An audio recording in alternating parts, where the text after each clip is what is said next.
नमस्कार दोस्तों, मैं पारितोष केडिया एक बार फिर से आप सभी का स्वागत करता हूं। जी हाँ दोस्तों, मनमई क्रिएशन फैंसी साड़ी के मैन्युफैक्चरर 133 मिलेनियम मार्केट 2 में हमारा शॉप है सर।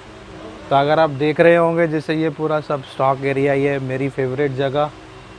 तो और दोस्तों, जैसे कि हम अपने वीडियो में बताते हैं, हम लोग फैंसी साड़ीज़ मैन्युफैक्चरर हैं। रेंज हमारा 300 से 1200 तक का रहता है। डाइड, प्रिंट, कॉटन, ये तीनों सेगमेंट में साड़ीज़ जो है, जो भी हमारे लेटेस्ट फैब्रिक्स चलते हैं या जो सब फैब्रिक्स रहते हैं, वो सभी फैब्रिक्स पे हम लोग वर्क करके जो भी ट्रेंड रहता है या जो भी डिज़ाइन ट्रेंड रहता है, फैब्रिक ट्रेंड रहता है, वो सभी पे क्या लोग हैं, हम लोग टाइम के साथ साथ उन सभी फैब्रिक्स को यूज़ करते हैं। क्योंकि कारण यही रहता है कि सभी अपने कस्टमर को एक क्वालिटी डिज़ाइन, नया डिज़ाइन, नए फैब्रिक के साथ रीज़नेबल प्राइस में हमेशा जो है देने की कोशिश रहती है। तो दोस्तों, आज जो है मैं ज़्यादा डिज़ाइन के बारे में नहीं बात करके, अभी क्या है ना, जैसे अभी हम लोग को जो कुछ इंक्वायरीज़ आ रही है, और जब उन इंक्वायरीज़ के बारे में हमने कुछ एनालिसिस किया, तो अभी जैसे बहुत सारे केसेस में क्या होता है ना कि एक जो ऑनलाइन फ्रॉड जिसको बोलते हैं, अब ऑनलाइन फ्रॉड तो ये तो बहुत एक बड़ा टर्म हो गया है। अब मैं इसमें कुछ एग्जांपल बताता हूँ जो हम लोग को क्या है, मतलब समझ में आता है। मतलब जो जब हम कस्टमर से बात करते हैं, इंक्वायरी जिनकी आती है, जब वो हमें क्या अपना एक्सपीरियंस शेयर करते हैं। अब इसको मैं ऑनलाइन फ्रॉड नहीं कहूँगा, जो पहला सिनेरियो मैं बता रहा हूँ। जैसे हमारे यहाँ पे क्या रहता है, हमने आपके साथ डिज़ाइन शेयर किए, डिज़ाइन शेयर करने के बाद आपने वो डिज़ाइन सेलेक्ट करके हमें भेजे। जो डिज़ाइन आप सेलेक्ट करते हैं, वो डिज़ाइन में हम चेक करते हैं हमारा स्टॉक, और स्टॉक के हिसाब से एक डमी बिल, आपको एक बिल बनाकर भेजते हैं। तो अगर वो जो डिज़ाइन आपने कुछ सेलेक्ट किया है, क्योंकि देखो ऑफलाइन ऑनलाइन दोनों साथ साथ हमारा चलता है, अगर कोई डिज़ाइन ख़त्म हो गया है तो ऐसा नहीं है। देखो अब मैं बताता हूँ कि ऑनलाइन फ्रॉड या ऑनलाइन कैसे मतलब कुछ लोग काम करते हैं। अब इसमें दो चीज़ें हैं। तो ऑनलाइन कुछ जो ऑनलाइन का काम करते हैं वो क्या करते हैं कि समझो आपका उसमें क्या है कि जो आइटम उनके पास नहीं है, वो आइटम का अमाउंट वो अपने पास एज अ क्रेडिट जमा कर लेते हैं। अब समझो 25-30 हज़ार रुपये का आपने कोई माल खरीदा, पैसा ट्रांसफ़र किया, और उसमें से 5,000 का माल नहीं है। हमारे यहाँ पे क्या है दोस्तों, हम वो 5 जो डिज़ाइन चले के उसके लिए आपसे बात करेंगे। अगर आप हमें मना कर देंगे कि नहीं मुझे तो यही डिज़ाइन चाहिए, तो जो आपको बचा हुआ 5,000 का अमाउंट या जो भी एक्स अमाउंट है, वो हम आपको तुरंत वापस कर देंगे, बिल अमाउंट छोड़ के। और कुछ जो ऑनलाइन का काम करते हैं वो क्या करते हैं कि आपने जो पैसा दिया है वो पूरा का पूरा जमा कर लेते हैं। उसके बाद वो जो स्टॉक रहता है, जो आपने डिज़ाइन जो स्टॉक रहेगा वही भेजेंगे, बाकी अमाउंट क्या आपको एज अ क्रेडिट जमा कर लेते हैं। तो हमारे यहाँ हम ये नहीं चाहते। इसमें क्या रहता है ना, देखो इससे क्या रहता है कि आप एक तरीके से बन जाओगे। आपको क्या है, दोबारा अगर माल लेना है कुछ, तो आप सोचोगे मेरे 5-6 हज़ार तो वहाँ पे पड़े हैं, तो चल कुछ मिला जुला के ले लेता हूँ। तो ये क्या है कि एक तरीके से कि आप उधर क्या है वो एक चेन चलती रहेगी। हमारा नहीं है, हमारे यहाँ पे कि जो आपको पसंद आया है, जो आपने समझ के ख़रीदा है, आप सिर्फ उसी का पैसा दो। हमारे कपड़े में जो हम बोलते हैं कि क्वालिटी हमारे कपड़े की जो हम बनाते हैं वो इस तरह से बनाते हैं कि दोबारा आप खुद ही हमसे लेने आओ कि नहीं, पहले मैंने मनमई का माल लिया था, बहुत अच्छा माल निकला है, पैकिंग अच्छा होता है, तो मैं दोबारा वहीं से ही लूँगा या लूँगी। मेरे को आपका पैसा एडवांस रख कर नहीं मतलब काम करना दोस्तों। हम लोग ये चाहते हैं कि आप खुद से हमारे माल के लिए रिपीट हमारे सामने से आए। आपके भी कस्टमर आपसे मांगे कि मनमई का प्रोडक्ट दे दीजिए, और हम भी यही चाहते हैं कि आप हमसे रिपीट तरीके से जुड़े। अब दूसरा फ्रॉड कैसे रहता है कि दोस्तों, आप गए हो एक शॉप पर, उसने आपको दिखाया है कुछ प्रोडक्ट, ओके, और जब आपने पसंद कर लिया, पैक करके पैसे दे दिया, वो बोलेगा कि 1-2 दिन में निकल जाएगा। लेकिन जब आपको प्रोडक्ट मिलेगा, या तो आपको दूसरा कोई प्रोडक्ट आ गया है या ख़राब प्रोडक्ट आ गया जो पसंद ही नहीं किया था आपने। तो ये क्या चीज़ है, ये जो सिनारियो होता है ना, ये बहुत ज़्यादा होता है। मतलब इसकी अगर परसेंटेज बोलो ना कि 100 में से ये केस ज़्यादा रहेंगे, तो मैं बोलूँगा 50 से 60% इस तरह के केस होते हैं।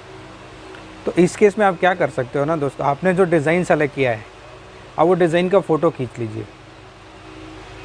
फ़ोटो खींच के आप वो जो भी आपको सेल्समैन है उसको भेज दीजिए, या जो भी उनका है कि मैंने ये सेलेक्ट किया। इससे क्या रहेगा, एक आपके पास भी प्रूफ रहेगा और एक उनके पास भी रहेगा कि हमने यहाँ कस्टमर ने ये आइटम सेलेक्ट किया। उसमें जो भी कंडीशन है, विद बॉक्स है, विदाउट बॉक्स है, पाउच है, थैली पैकिंग है, फ़ोटो है, पोस्टर है, जो भी आपकी वो आप उस व्हाट्सअप में लिख दीजिए।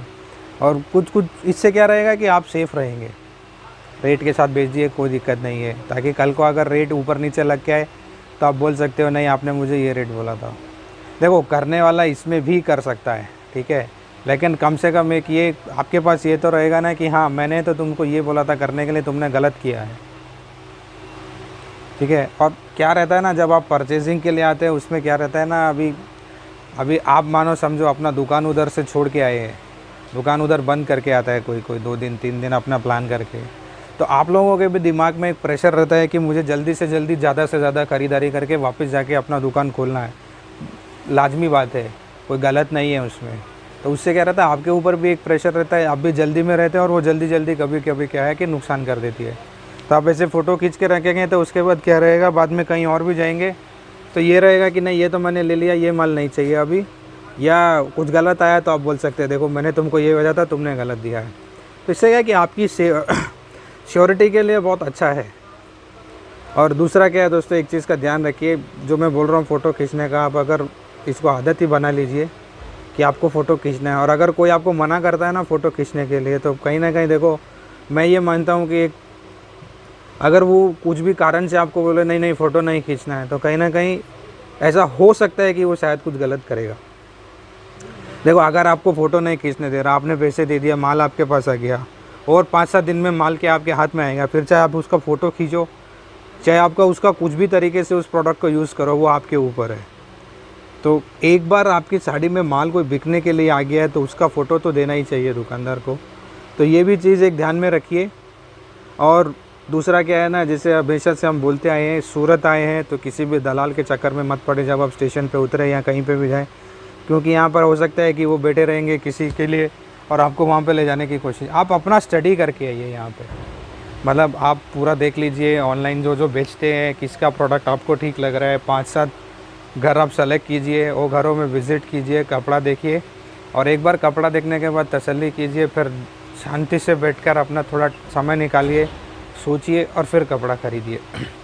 दोस्तों आज भी क्या है ना, ये बहुत ज़रूरी हो गया है ये सब चीज़ें, क्योंकि क्या है पैसा आपका एक बार चला जाएगा तो बहुत जल्दी से वो पैसा वापस नहीं आने वाला है, ये आप मान कर चलिए।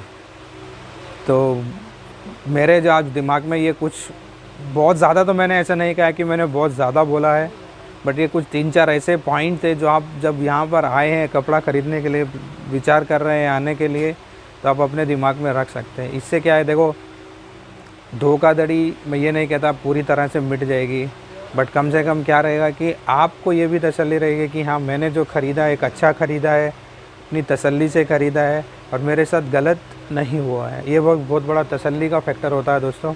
हमारे से इस बारे में कोई भी जानकारी चाहिए या हमारे प्रोडक्ट के लिए कुछ भी चाहिए तो स्क्रीन पर नंबर है, आप उस नंबर पर हमें कॉल कीजिए, व्हाट्सएप कीजिए, हम आपको सभी जानकारी उपलब्ध कराएंगे। और चैनल को ज़रूर सब्सक्राइब कीजिए दोस्तों, घंटी का बटन दबाइए, उससे क्या है जो हम जानकारी आपको देना चाहते हैं वो आप तक हर रोज़ मिलती रहे। धन्यवाद।